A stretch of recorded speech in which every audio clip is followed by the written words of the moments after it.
그런 점에서 이스라엘에서 또 하나 내가 본 것은 애들이 모여가지고 좋은 일 하는 걸 봤어요. 어린아이들이 무슨가 우리가 좋은 일을 해보자. 근데 유아원에 좀 벗어나서 이제 초등학교 시절 아이들이 몇이 모여가지고 그 동네에 청소를 하거나 자기들끼리 소집단을, 요즘 말로는 동아리요. 동아리 동네 아이들끼리 한 7, 8명에서 우리들이 좀 좋은 일을 하자. 그런데 학교에서 그런 것을 권장하는 여러 가지 장치가 있어요. 첫째, 과목을 통해서 공부 잘한다고 상장 주는 일은 한 번도 없습니다. 우등상, 금상, 은상, 동상 이런 상이란 건 일체 없어요. 그런데 가끔 상이 있어요. 무슨 상이? 선행상이에요. 앞으로 조회를 한 달에 한 번씩 또는 일주일에 한 번씩은 전체 학생들을 마당에다 놓고 교장 선생님 앞에 나서 이제 전체 조회를 할 때 다 누구를 지켜 올려요. 이 아이는 남몰래 병원에 가서 아픈 사람을 덜 위로를 해줬다. 남몰래 이 고개 언덕을 넘어가는데 무슨 어려운 사람을 늘 도와주었다.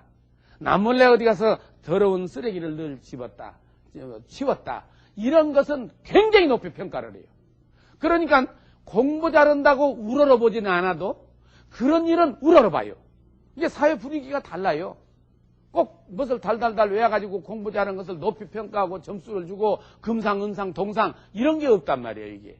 근데 우리 아이가 이제 이스라엘에서 제가 교수 생활하다가 한국에 돌아오니까 이제 큰 아이는 초등학교 5학년이고 이제 4학년이고 그 다음에 밑에 아이는 이제 1학년이거든요. 1학년인데 와가지고는 이제 처음엔 적응을 못하니까 시험 보면 1학년은 시험 보면 우리나라에서 전부 100점이요. 그냥 그러면 90점, 그냥 동글대면 5개씩 다 써주고. 근데 얘는 13점, 5점, 8점. 그렇게 하면 말이 안 통하니까. 말이 안 통해요. 그러니까 우리는 이제 우리 나름대로 교육을 하는 나중에 우리 집 사람이 학교에 몇 번 불려갔어요. 어떻게 세계 교수님 집안이라면서 아이가 세상에 8점, 10점짜리 시험지를 이렇게 많이 들고 들어가더라도 그렇게 관심도 없고 학교에 찾아오지도 않냐고. 그래서 제대로 될 테니까 놔두시죠. 그랬더니 제대로 어떻게 되냐 이거예요. 당장에 다 90점, 100점인데 야만 13점, 15점인데 이게. 그래서 나중에 이제 적응을 했어요. 여기 1년 되니까 싹 GPS 들어가니까 주말마다 상장을 받아와요. 막 상장이 막 30개, 40개. 금상, 은상, 글짓기, 금상, 은상, 동상. 무슨 산수, 경연대회 무슨 상.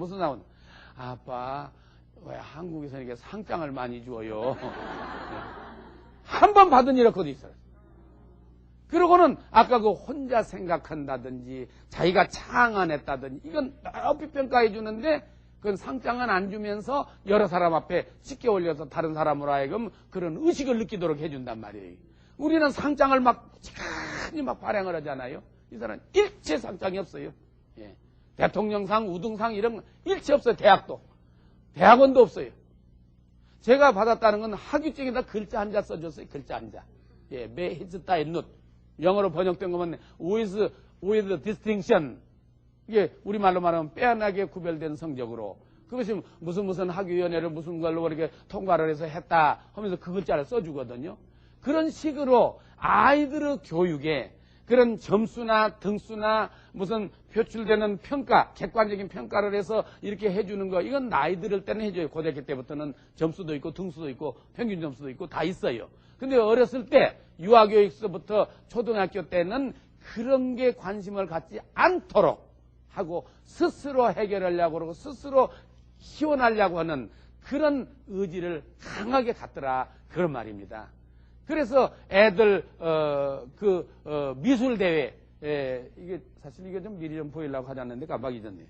이게 예루살렘 어린이 미술대회를 열었는데 세계 어린이 미술대회가 있었어요. 그때 세계 여러 나라의 어린이들이 미술관에서 어린이대회 장원어른 학생이 한국 아이예요. 여기 그 해에 출품을 해서 상을 받거나 상당히 칭찬을 받았던 책으로 만든 책이에요. 이 책 표지에 있는 것이 우리나라의 서울 제동국민학교 10살짜리 아이가 그린 그림이에요.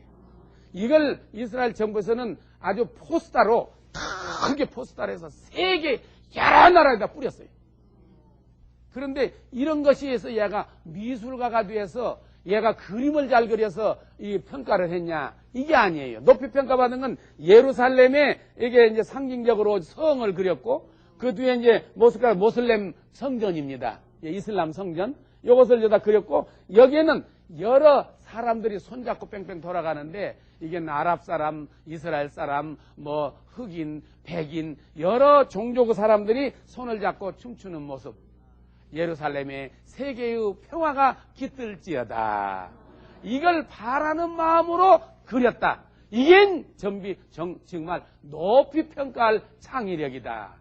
그래서 총리께서 그 가족을 초청해서 일주일간 이스라엘 구경 다 시켜주고 총리가 초대 식사 대접하고 우리나라 사람 참 한번 어깨를 올렸지요. 앞으로 우리 아이들 교육할 때 정말로 무슨 암기식 무슨 외는 이런 것보다는 창의력을 개발하고 아이가 생각한 것을 높이 평가해주고 아이가 개발한 것을 더욱 높이 평가해주는 그런 분위기 속에서 점점 성장하게 되면 요즘에 벤처기업이다. 뭐 특별하게 다른 나라보다 특별한 첨단 기술을 개발했다 하는 것이 거기서 나오는 거예요. 그래야 우리 민족이 앞으로 세계적으로 꽃이 필 날이 있을 줄로 압니다. 오늘 여러분 함께 해주셔서 감사합니다.